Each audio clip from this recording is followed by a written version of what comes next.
Mas é muito importante percebermos duas coisas. Uma, que o plano de Deus para mim passa pela minha vida do dia a dia.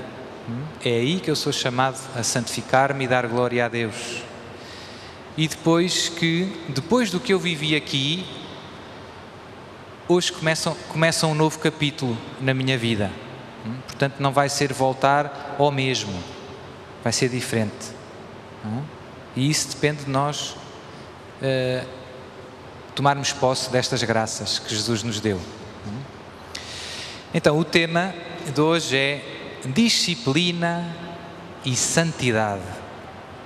Ai não, Seu Padre, eu estava tão bem disposto, essa palavra fez-me assim um bocadinho de pele de galinha. O retiro estava a correr tão bem. A palavra disciplina é uma palavra que soa um bocadinho mal, digamos assim. Nós pensamos disciplina, pensamos logo, ou pelo menos eu, assim tipo tropa, disciplina, não é? Ou, não sei, escola, ou quando eu era criança, não é? Que era preciso dormir a sesta, não sei se os vossos pais vos obrigavam, era preciso lavar os dentes, ainda é. Mas pronto, os meus pais educaram-me com uma certa disciplina, graças a Deus, não é? Mas a palavra disciplina é uma palavra que implica uma certa contrariar as nossas vontades, não é? Horários, regras. A palavra disciplina tem tudo isso associado, não é?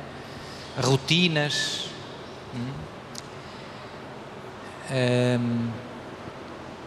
E às vezes pode não ser muito óbvio qual é a tal relação entre disciplina e santidade. Quando vimos aqui aos retiros, Deus derrama sempre graças grandes, como temos vivido. O nosso coração sai daqui com as medidas cheias, não é? Se nós pudéssemos voar, voávamos mesmo, não é? E tudo é fácil. Vir aqui rezar o terço de manhã é fácil, ir à missa é fácil, etc, etc, etc. E, portanto, não temos que nos contrariar muito. Apetece-nos ir à missa, apetece-nos ir à oração, não é? Quando regressamos à nossa vida do dia a dia, estes sentimentos, ao pouco e pouco, vão passando. Há muita gente que se aflige, porque pensa, Senhor Padre, eu já não sinto o que sentia no retiro. Ou às vezes o primeiro retiro é sempre uma experiência muito marcante. E há pessoas que vêm ao segundo retiro e estão à espera de ter a mesma sensação, digamos assim, que tiveram no primeiro retiro. E ficam desanimados às vezes por não experimentarem a mesma coisa. Então aqui o que eu diria é, isso é normal. Não há nada de... O amor de Deus não mudou nada em relação a nenhum de nós. Nós não devemos é medir o amor de Deus pelos nossos sentimentos. É perigoso medir o amor de Deus pelo que nós experimentamos. É verdade que Deus às vezes dá-nos uns miminhos e temos assim uma espécie de lua de mel. Primeiro retiro, saí, tive 3 meses, não conseguia parar de rir. Telefonaram ao psicólogo lá à minha casa, ela não anda bem. Então, às vezes há uma lua de mel. Mas tal como num casamento, o casamento não é só a lua de mel. Também é a lua de mel, mas não é só a lua de mel. E, sobretudo, o amor dos esposos não é só a lua de mel. Ou não se vive só na lua de mel. E é importante percebermos isto, para não nos deixarmos desanimar. Os sentimentos ajudam-nos, são importantes, mas o amor de Deus está para além dos sentimentos. Posso não sentir nada, Deus ama-me à mesma. Jesus morreu por mim na cruz. E eu até posso estar a amar a Deus e não sentir nada. Ter dores de cabeça, estar cansado e estar a dar a minha vida. estar a dar a minha vida ali onde Deus me colocou. Ali onde Deus me colocou. E isso está a dar glória a Deus, está a santificar a minha alma e a fazer crescer o reino de Deus. E eu até posso ter dores de dentes, dores de cabeça, etc, etc. Queria começar lendo, olha, já voou. Queria ler uma pequenina passagem do início do livro dos Provérbios, que eu marquei e que a ventoinha desmarcou. É logo no início.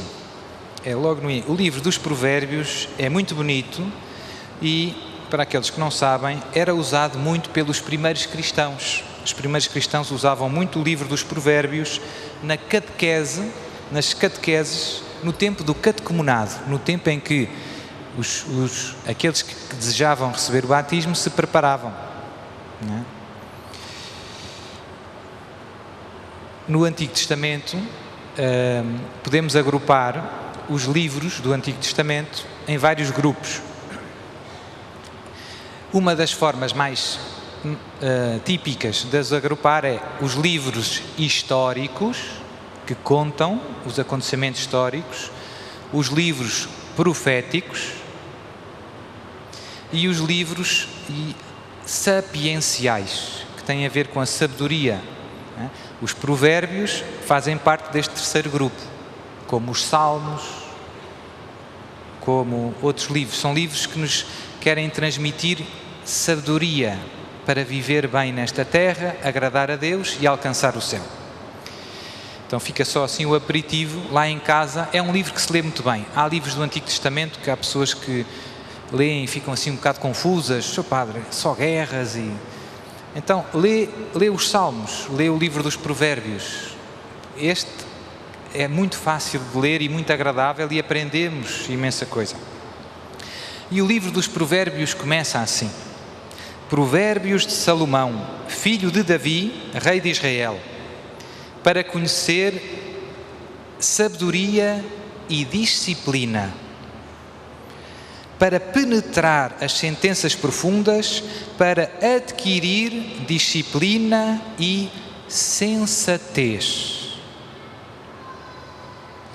justiça, direito e retidão, para ensinar a sagacidade aos ingênuos, conhecimento e reflexão ao jovem, para penetrar provérbios e sentenças obscuras, os ditos dos sábios e os seus enigmas, que o sábio escute e aumente a sua experiência e o prudente adquira a arte de dirigir. O temor de Javé é o princípio de conhecimento. Os estultos desprezam a sabedoria e a disciplina. Então, nesta pequenina passagem do início do livro dos Provérbios, surge várias vezes a palavra disciplina, num contexto de adquirir a sabedoria, o temor de Deus, de adquirir as virtudes, a justiça, o direito, a retidão, podíamos dizer numa palavra, a santidade. Portanto, vemos que há uma relação entre esta tal disciplina e a vida que agrada a Deus, o temor de Deus, a vida reta.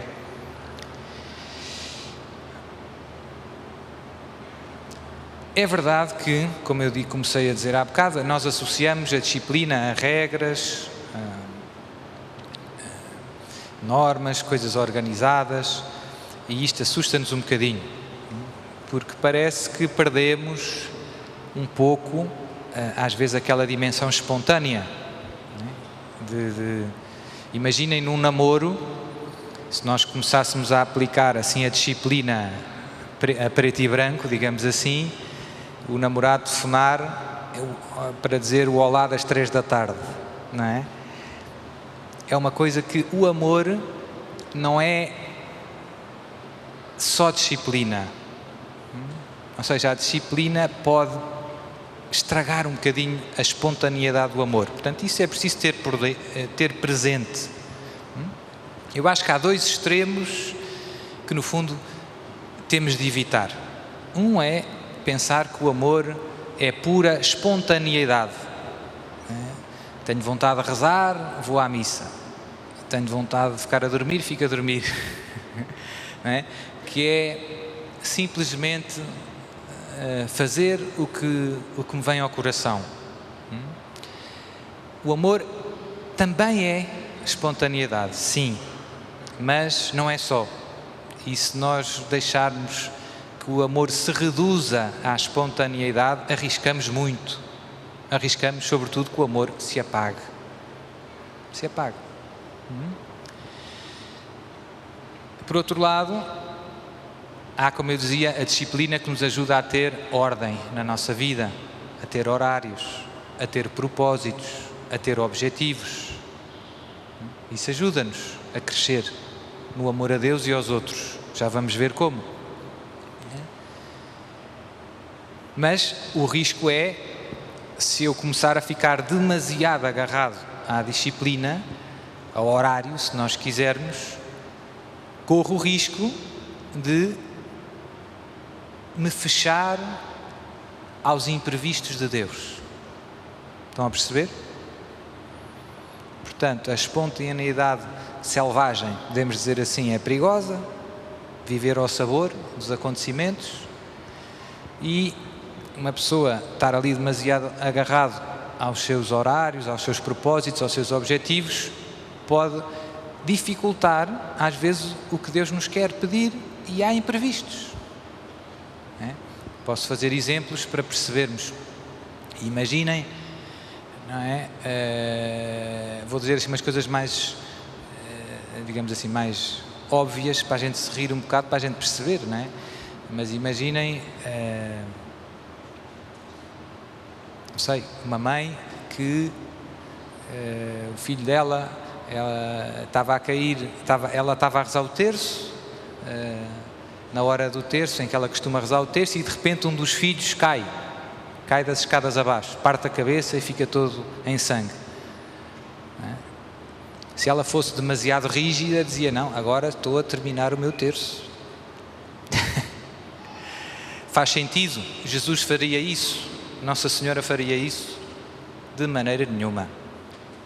Portanto, é preciso como se diz, um certo jogo de cintura para estar atento à voz de Deus nas circunstâncias concretas onde eu estou. É preciso estar atento à voz de Deus nas circunstâncias concretas onde eu estou. O extremo oposto da gente deixar-se guiar pelos sentimentos é um bocado deixar que a nossa vida seja guiada apenas pelas circunstâncias. Então aí acabamos por: ó Sr. Padre, não quero vir não sei aonde, vamos ali à praia e tal. Mas é domingo de manhã, eu tenho 3 missas para celebrar nas minhas paróquias, é a minha obrigação. Ir à praia com os amigos é bom? É. Mas para mim a vontade de Deus é ir celebrar as 3 missas de manhã. E portanto é preciso este discernimento constante, não é? Para pesar o que é a vontade de Deus para mim, não é? E às vezes depende só do momento. Ir à praia com os amigos é bom, domingo à tarde, não é? Mas de manhã eu tenho as minhas obrigações. A disciplina, a ordem na minha vida ajudam-me a fazer estes discernimentos. Dizia o texto: a adquirir a sensatez, a prudência. Toda a literatura sapiencial nos ajuda a levar a esta sabedoria do coração, temor de Deus, ou seja, a saber aqui e agora o que é que faz a vontade de Deus. A pessoa que se deixa levar ao rumo dos acontecimentos com facilidade começa aquilo que nós dizemos, a manga larga. Às tantas, qualquer desculpa serve, não é? Para nós não cumprirmos as nossas obrigações. Portanto, resumido, esta primeira ideia é evitar a rigidez, estar demasiado agarrado, mas também evitar, eu diria, a balbúrdia. Logo, não faço planos nenhuns, sai o que sair. Se eu deixar a minha relação com Deus assim um bocado ao sabor do vento, não vai correr tão bem como se eu organizar. A nossa vida espiritual, eu uso muito a analogia com a vida do corpo. A nossa saúde física depende de uma certa disciplina. Verdade ou não? Se eu não fizer exercício, se eu comer o que me apetecer mais, e estiver sentado na cadeira o dia inteiro, é bom para a saúde do corpo? Não. Os músculos, o que é que acontece? Começam a atrofiar, e a barriguinha começa a crescer. E por isso, para os músculos estarem saudáveis, é preciso uma certa... É engraçado que no desporto, eu hoje em dia vejo na televisão, na cultura, onde as pessoas admiram a disciplina, já não é tanto por Deus. Se alguém fizer jejum ou rezar, as pessoas já pensam que isso é um exagero. Mas ficam admiradas quando ouvem dizer que o Ronaldo é o primeiro a chegar aos treinos e que depois, ainda a seguir ao treino, vai para o ginásio. E os colegas, outros futebolistas, dizem que ele é muito disciplinado e etc. E nós admiramos isso. Uma vida de sacrifício para ser o melhor jogador do mundo. Se nós admitimos isso por uma coisa tão pouco importante, quer dar chutes a uma bola, quanto mais para amar a Deus e aos meus irmãos. Ou seja, o músculo do meu coração, entre aspas, a minha capacidade de amar, pode crescer, tal como um músculo, se eu fizer ginástica. Esta é a lógica. Quem quer amar muito, então entra no ginásio de Jesus. Terço, confissão. Terço, confissão. Missa, jejum.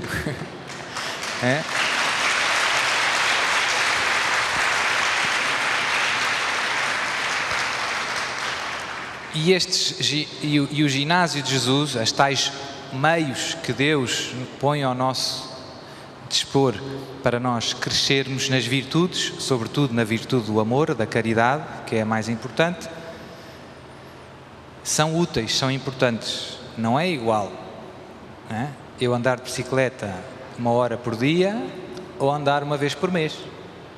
Não é igual, não é? Como não é igual fazer dieta um dia por semana ou todos os dias, não é? Mas, não é fácil, tocou aí num tema difícil.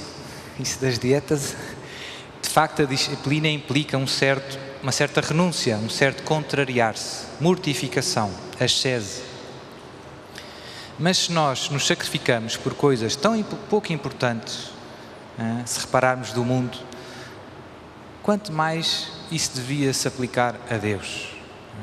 Eu vejo pessoas que, para comprar um carro ou para construir uma casa bonita, vão 30 anos para a Alemanha trabalham ao sábado e ao domingo, não é?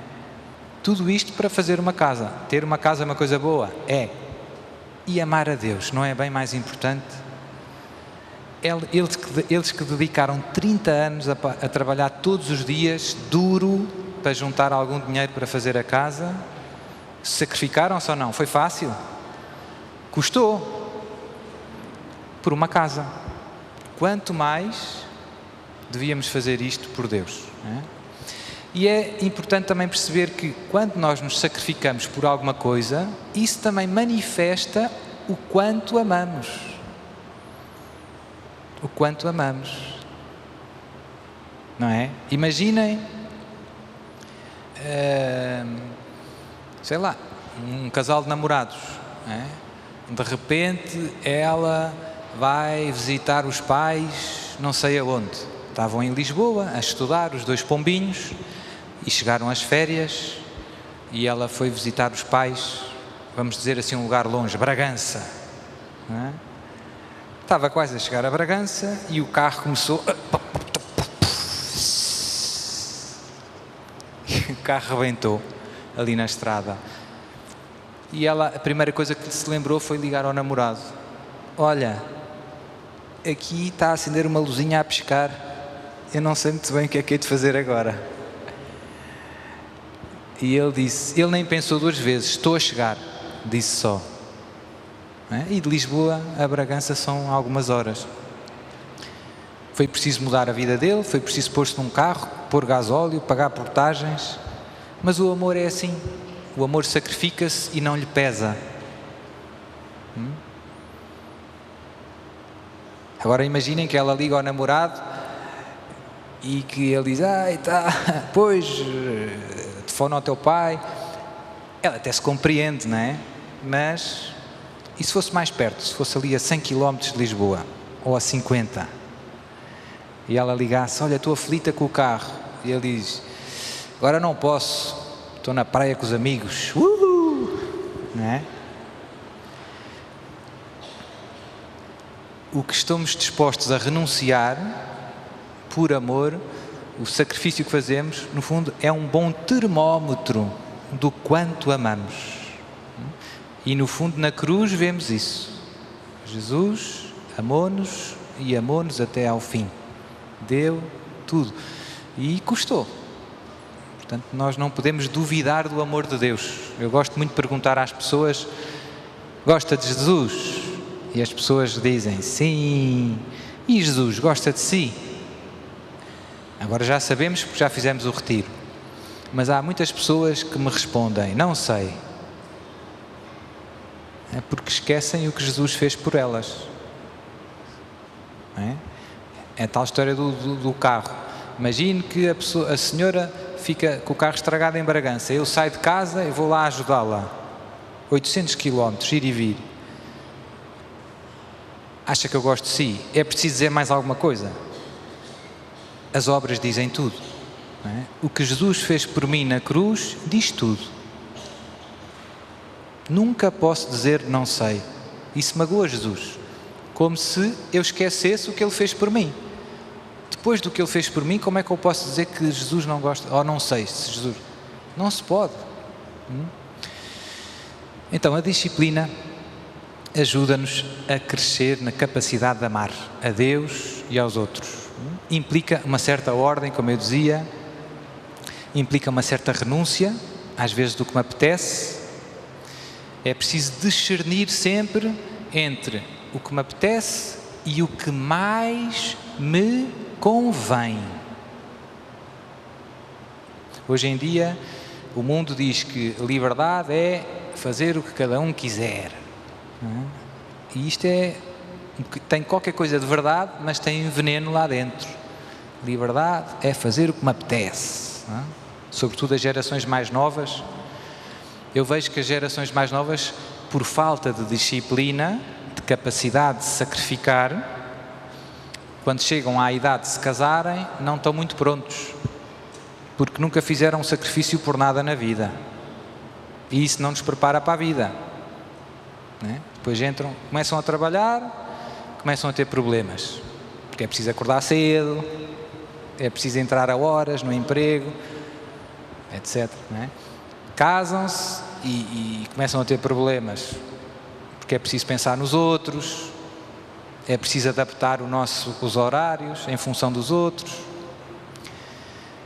E é verdade que hoje em dia os pais têm menos tempo para estar em casa com os filhos. Isso complica muito a educação. Antes, a mãe muitas vezes estava em casa, o pai também. Hoje, às vezes, trabalham os dois. Nas cidades, sobretudo, isto é mais difícil. Às vezes chegam os dois cansados a casa e a criança cresce e já estão tão cansados que já não têm muita paciência para choros e não sei o quê. Ele até chama a atenção e os pais, para não terem chatices, dão tudo o que ele pede. Mais uma PlayStation, mais não sei o quê, outro telemóvel, iPhone 10. E depois, quando ele tem 18 anos, no fundo nunca aprendeu a sacrificar-se por nada. Ou seja, não tem virtudes, não tem coragem, não tem prudência, não tem temperança. Isto é um problema grande na nossa cultura, nós vemos isto. Os pais não fazem isto por mal, obviamente, mas porque trabalham os dois, muitas vezes, e não querem, às vezes tentam ainda fazer o que podem, mas como estão muitas horas fora de casa, o pouco tempo que estão, e estão cansados normalmente, não chega para dar a tal disciplina, para incutir os bons hábitos, para formar um bom caráter nos seus filhos. Antigamente eu via, as pessoas casavam-se com 18 anos, 19, há aqui pessoas que se calhar casaram-se com essa idade. Hoje em dia eu vejo pessoas a casarem com 30 que são umas crianças. Não é? Pronto, e isto também está ligado com estes temas. Onde é que eu quero chegar? Que é importante sairmos aqui deste retiro e concretizarmos numa espécie de plano de ataque.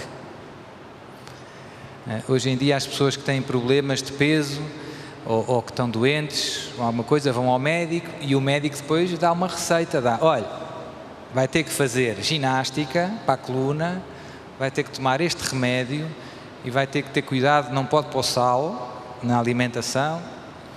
E ele dá-nos um plano que inclui vários aspectos, da nossa vida. E se nós quisermos cuidar da nossa saúde do corpo, fazemos ou não fazemos? Então eu queria que hoje, agora, pensássemos um pouco no nosso plano para a santidade. Ou seja, o nosso plano para amar mais a Deus, para alimentar a nossa amizade com Jesus, para servir melhor aqueles que Ele colocou ao nosso lado. Há coisas óbvias que todos vamos ter que incluir nesse plano. Eu vou falar de algumas, mas há outras que depois são específicas para cada um. Por exemplo, eu sou padre, há coisas que no meu plano de amar a Deus e aos outros estão coisas que não estão no vosso, não é? Por exemplo, eu sei que Jesus gosta que eu dedique muito tempo a confessar.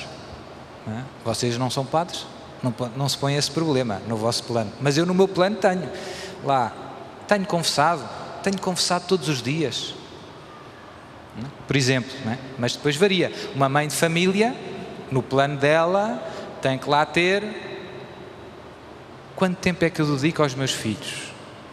Digo-lhes que lhes amo, que os amo? Isso não se aplica a mim. Não é? Não sou mãe. Portanto, é este género de coisas que eu gostava que cada um pensasse um bocadinho. Vou dar umas sugestões e depois cada um faz o seu plano. E depois tentar, com a graça de Deus, pô-lo em prática. Há aqui dois perigos, que eu vejo, sobretudo depois de um retiro. Às vezes, há dois riscos. Um é, no fundo, fazer uns propósitos tão fáceis que não muda nada. Não é? Como se alguém que vai a um ginásio e quer fortalecer o músculo do braço, pega num peso tão levezinho, aquilo não faz nada, não é? Está a perder tempo. Esse normalmente não é um problema a seguir ao retiro. A seguir ao retiro o problema é que nós queremos pegar no peso maior. Chegamos ao ginásio, aqui... Ou seja, há pessoas que saem daqui, vou rezar 10 terços, ir 3 vezes à missa por dia. Não. E então, se eu pegar um peso muito grande demais para o meu braço, isso vai ajudar o meu músculo? Se eu fizer, o que é que pode acontecer? Ruptura muscular. Como diz o povo, quem tudo quer, tudo perde. E por isso é preciso também equilíbrio nestes propósitos. É preciso equilíbrio. Eu tenho que fazer um plano que seja adequado ao meu ponto, ao ponto onde eu estou. Às vezes nós olhamos para o lado, mas a minha vizinha já reza as orações de Santa Brígida e faz a via sacra e ainda é zeladora do coração de Jesus. A santidade não é um desporto de alta competição, não é uma corrida. Pronto, se ela faz isso, louva a Deus no teu coração. Tu tens que perguntar a Jesus o que é que Ele quer para ti agora, nas tuas circunstâncias concretas. Qual é o passo que tu podes dar? Qual é o peso certo para o músculo do teu braço? Certo? E isto parece fácil descobrir, mas não é muito fácil. Vou partilhar um pouco como é que eu faço. Vou por tentativas. Às vezes eu faço alguns propósitos que parecem muito bonitos, mas eu começo a ver que com o tempo, isto está um bocado pesado. Não sei se vai dar. Temos que ser humildes e ajustar. Não por preguiça, temos que sempre levar tudo isto à oração. Às vezes não estou com vontade, então quero largar o peso. Não é? Então aí não devo largar. Disciplina. Mas às vezes o peso de facto está um bocado exagerado. Parecia bom no início, mas então tenho que ajustar com humildade. Às vezes é ao contrário. Às vezes faço um propósito, estou a lutar numa coisa que eu vejo que não faz grande efeito, que não há grande progresso. Não me está a ajudar muito. Estou a gastar aquele tempo, a fazer aquele esforço, mas aparentemente está leve demais. Deus quer mais. Deus quer mais. É preciso ajustar. Como é que sabe, Sr. Padre? Deus mostra-nos na vida do dia-a-dia. Uma das coisas que ajuda muito é, no final do dia, antes de deitarmos, de desligar a luz, uma das últimas coisas que devemos fazer é sempre um exame de consciência. Parar, pôr-nos na presença de Deus e ver como foi este dia. Fazer uma espécie de filme rápido. Louvar a Deus pelas coisas boas que vivemos, que Ele fez nos outros, em nós. Pedir a Deus perdão pelo que falhamos, pelos pecados que cometemos. Isto ajuda-nos muito, por exemplo, a preparar-nos para confessar. Se uma pessoa todos os dias, ao fim do dia, faz este exame de consciência, quando chega ao dia de confessar, não se perde muito tempo, porque tem no coração, não é? as quedas. E é bom pedir logo perdão, não demorar. E, terceiro ponto, ajuda muito ver como é que estou a lutar nos meus propósitos. Não é? O tal propósito que eu dizia, por exemplo, às mães imaginem que uma mãe daqui, que tem filhos pequenos, decide, não, eu vou dedicar todos os dias, depois das crianças chegarem da escola, 1 hora para estar só a brincar com os meus filhos. Então, no fim do dia, ela vê, correu bem? Consegui? Ou fiquei ao telefone com uma amiga, ou fiquei no Facebook, né? Os meus filhos chegaram, ficaram a lanchar e depois foram ver televisão. Estão a perceber? Portanto, é este género de coisas que nos ajuda. Então, coisas que devem estar no nosso plano para a santidade. Bom, há coisas óbvias. Eu pus aqui grandes temas em que devemos fazer propósitos. A nossa relação com Deus tem muito a ver com tudo o que fazemos, não é? Porque em tudo nós amamos a Deus e servimos a Deus. Mas há assim coisas mais específicas que têm a ver com os sacramentos, com a oração. Então, no meu plano, eu tenho que pensar: missa.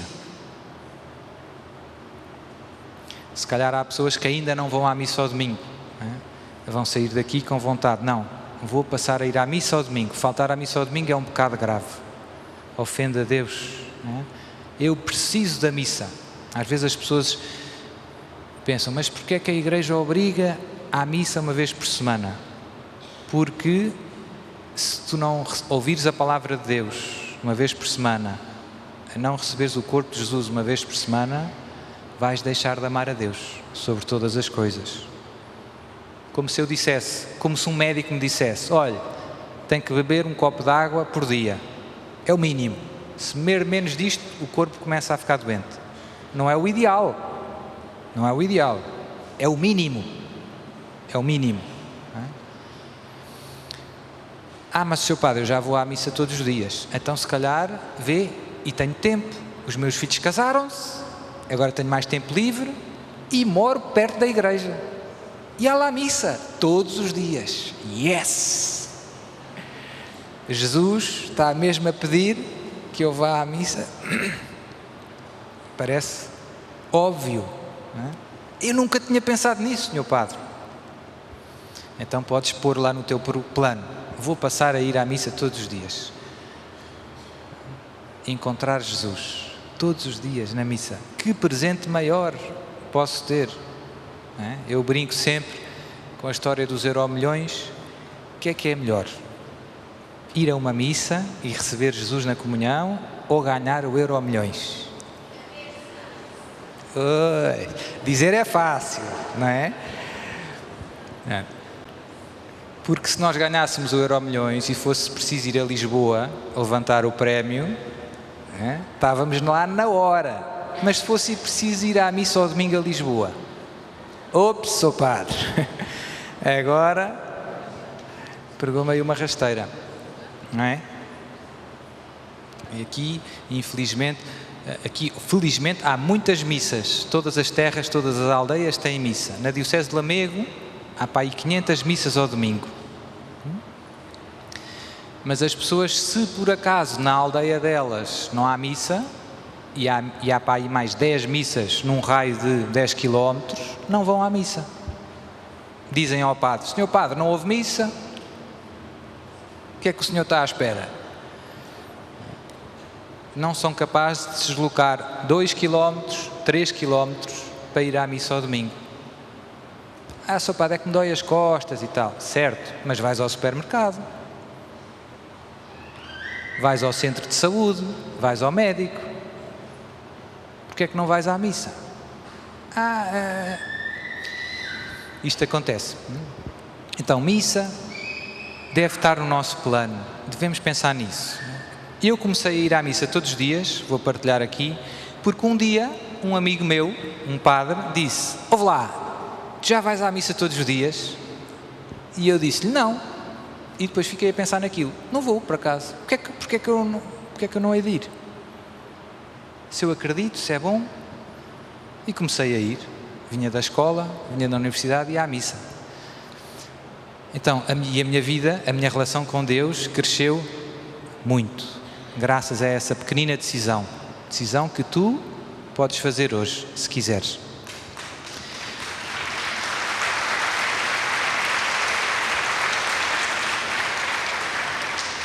Outra coisa muito importante, depois da missa, confissão frequente. Não é? Eu gosto muito de perguntar às pessoas que vou recebendo: olha, há quanto tempo não se confessa? Quem está mais comigo parece um disco riscado. Lá estão as perguntas do Padre Lara. Há quanto tempo não se confessa? E muita gente me diz: Sr. Padre, confessei-me há pouco tempo, confessei-me no Natal. E eu a pergunta a seguir que faço é: e há quanto tempo não toma banho? Ops! A confissão é uma grande graça. Como todos os sacramentos, enchem-nos de Deus. A confissão limpa a nossa alma, lava a nossa alma. Nós temos tanto cuidado com o corpo, lavamos o cabelo, quem ainda tem, não é? Lavamos os dentes, quem ainda tem.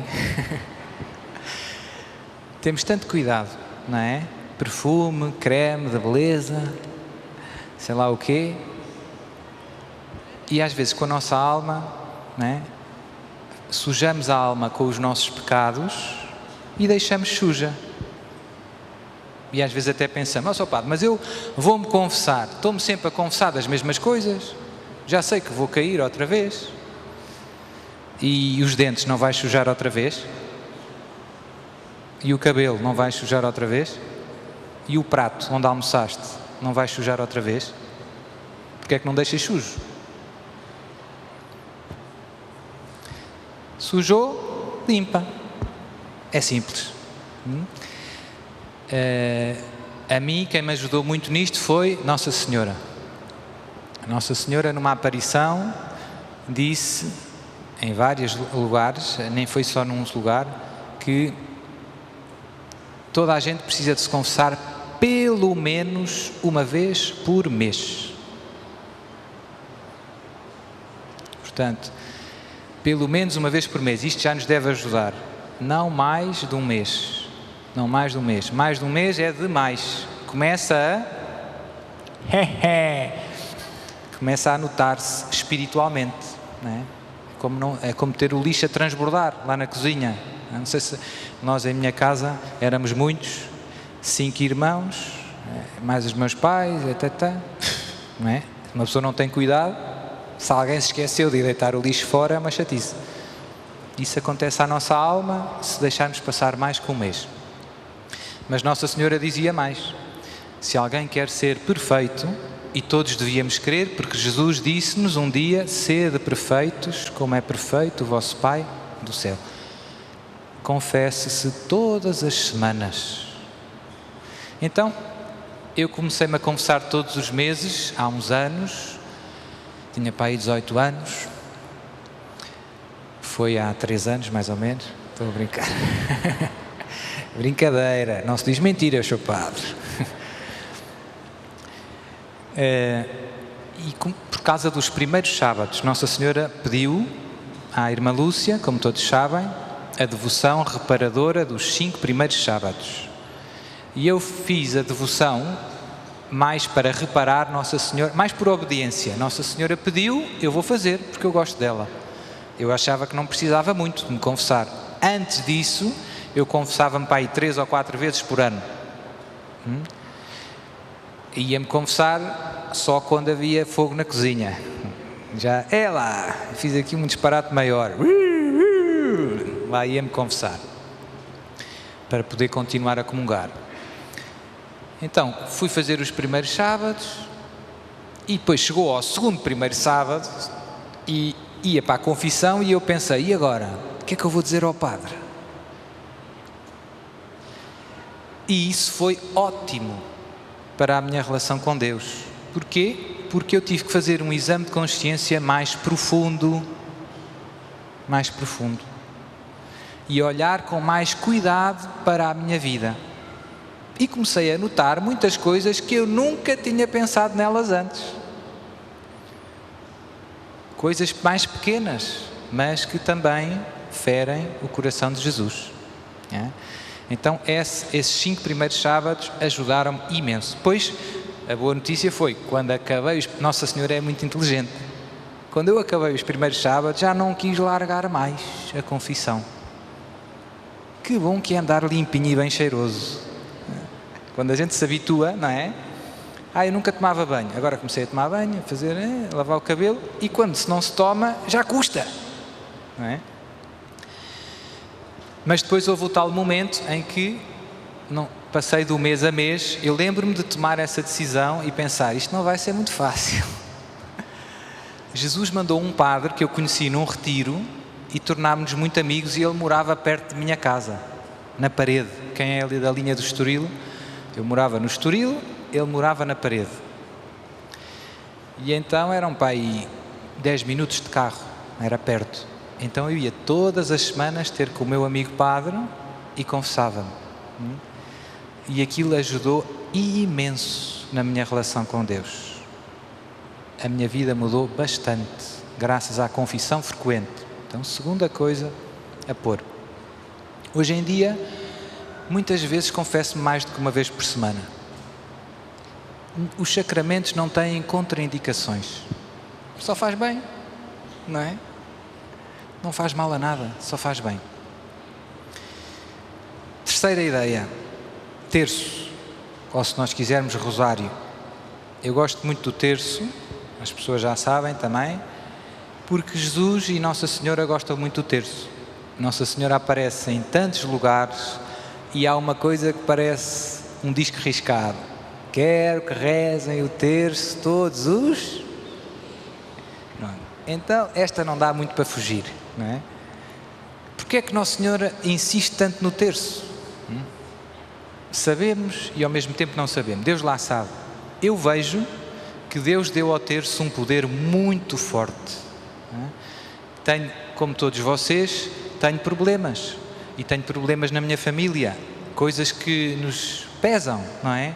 Problemas às vezes com familiares que estão caminhos de pecado, longe de Deus. Coisas que nos fazem, não é?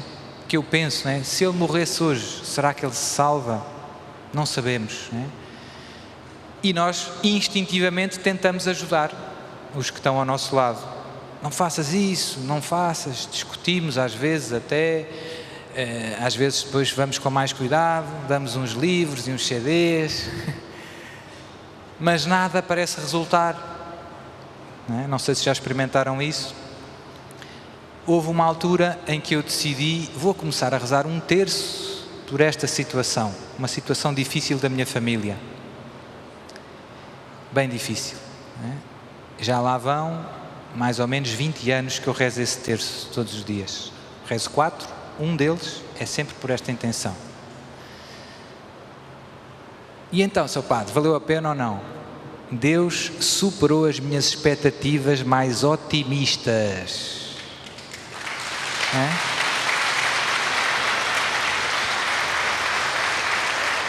Foi mais que bom, foi mais que bom, foi mais que bom. Como é poderoso o terço. Também vejo muito nos exorcismos, com as pessoas que são atormentadas, o demónio detesta o terço. Há outras orações que ele até suporta mais ou menos.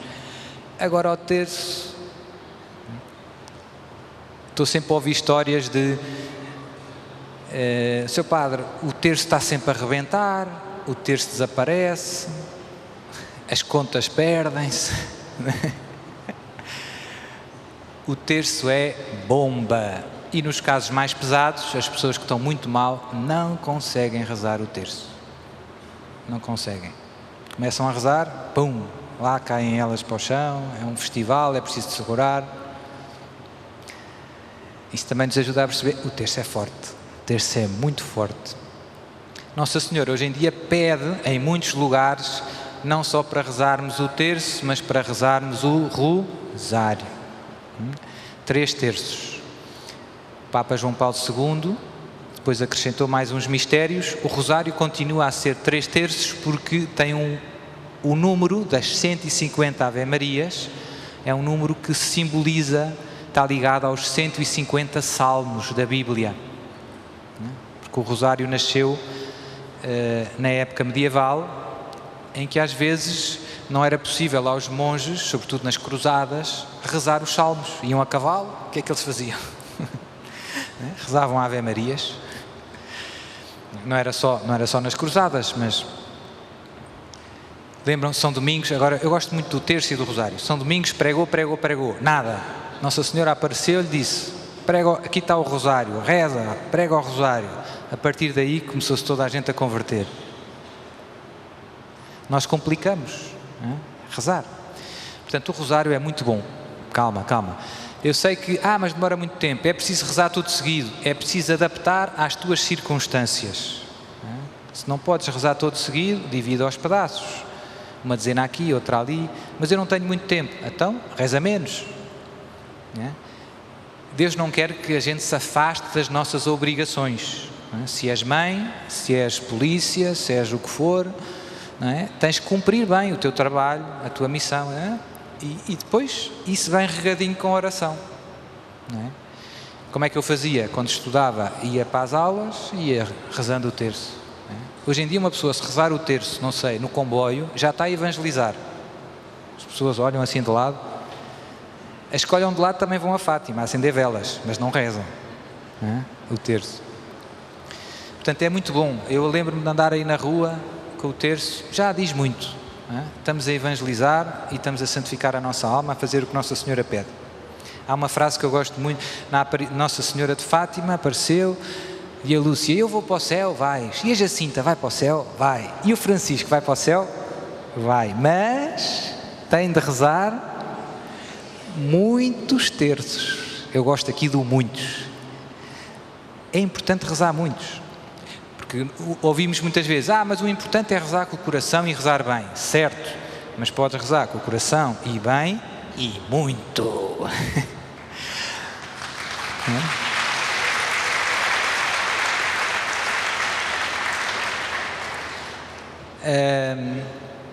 Bom, tenho pouco tempo, então agora vou resumir assim as últimas dicas.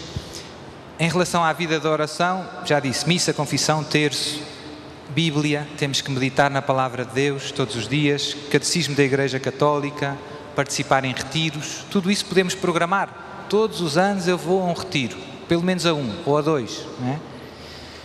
Isso tudo deve estar no nosso plano, porque precisamos de tudo isso. Mas eu queria que os nossos propósitos não fossem só coisas espirituais. Temos que pensar no meu trabalho. Como é que eu vou viver melhor o meu trabalho para amar melhor a Deus? Se calhar tem que ser menos trapalhão, faço as coisas a despachar, o meu patrão é mal agradecido. Faz para Deus, não é? Se calhar tens que atender melhor as pessoas, se estás em contacto com o público, tens que ajudar mais os teus colegas. Isso tudo faz parte da nossa santificação, da nossa santidade. Se calhar tenho que conviver mais com os meus colegas. Olha, bora aí tomar um café. É importante, não é indiferente. Mas eu gosto imenso. Ainda bem. Com a família, na minha vida familiar, é bom fazer propósitos concretos.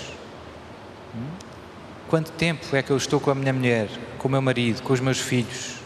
Quantos dias é que eu vou passear com eles? Temos que concretizar, senão, se deixarmos ao sabor do vento, não acontece.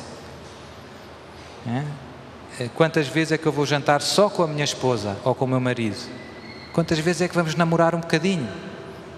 Seu padre, já estamos casados há 50 anos. Pois, mas é preciso, mesmo depois de 50 anos.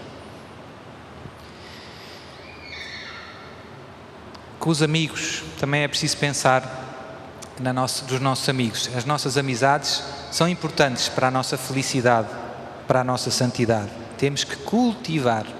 Quantas vezes é que eu telefono aos meus familiares, aos meus amigos? Eu visito, não é? Está doente, o teu amigo está doente, vai lá. Quantas vezes é que eu almoço com os meus amigos? E depois também coisas de bom senso, de equilíbrio humano. Descanso. É preciso também pensar no descanso. E no lazer, e no brincar. Seu padre, eu tenho mais que fazer. Deus criou-nos assim. Deus criou-nos, precisamos descansar, precisamos de jogar à bola, quem gosta de jogar à bola, saltar ao eixo. Essas coisas também fazem parte da vida. E às vezes, por nós nunca pensarmos nisso, o tempo vai passando e nunca acontece. E faz falta. Ver um filme, ouvir um concerto bom, né? Etc. Coisas boas. Tudo isso deve fazer parte, né, do nosso plano para a santidade. E depois, concretizar propósitos concretos e tentar pô-los em prática. Ir examinando ao fim do dia, ao fim do ano, também é um bom momento, no fim do ano, fazer um balanço geral. Este ano, eu olho para trás e digo, como é que foi? Lutei nos meus propósitos? Cresci? O que é que tem que mudar? O que é que ainda não está bem? O que é que tem que ser ajustado? E com a graça de Deus, reformular os propósitos e continuar a lutar. A nossa santidade passa por esta disciplina, por este plano, por esta luta, não é? Sem ser rígido, mas sem deixar as coisas simplesmente ao sabor do vento. Então agora vamos pôr-nos de pé e fazer uma pequenina oração. Só aí um tecladozinho.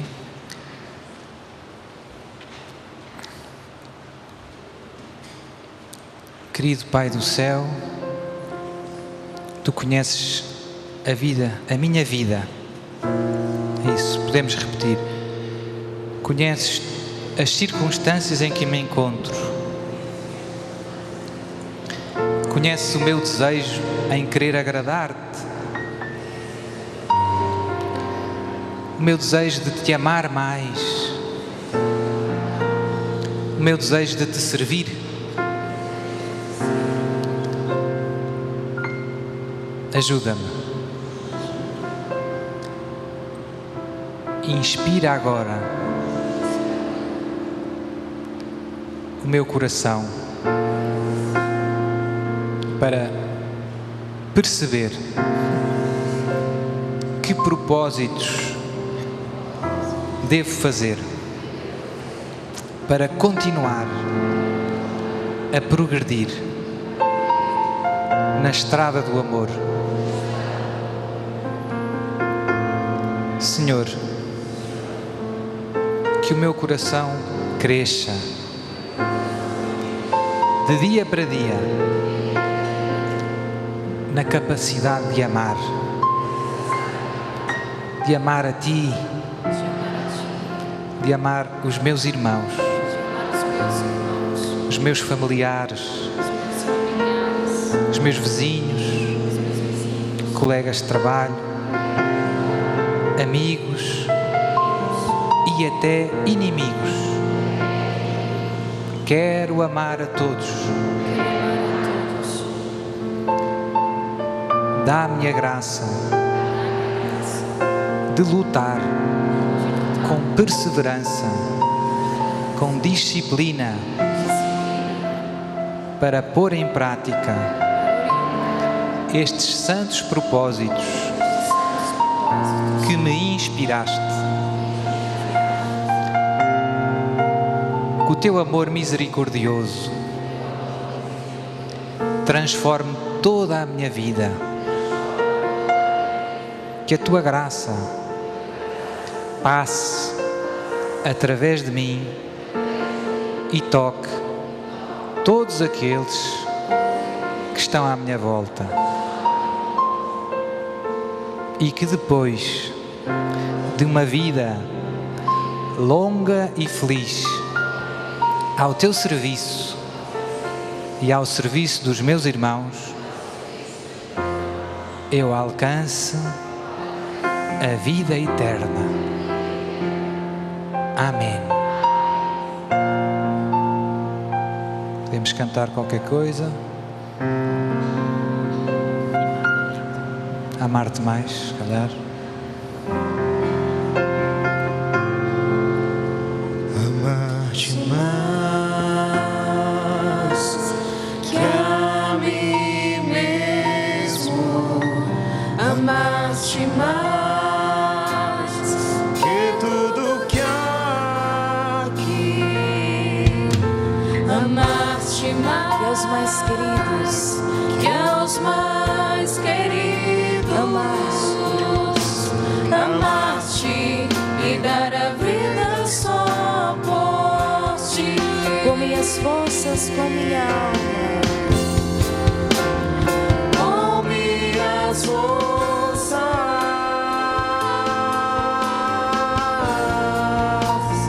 com minha alma, de todo coração, viverei só pra te amar. Amar-te, amar-te, amar-te, amar.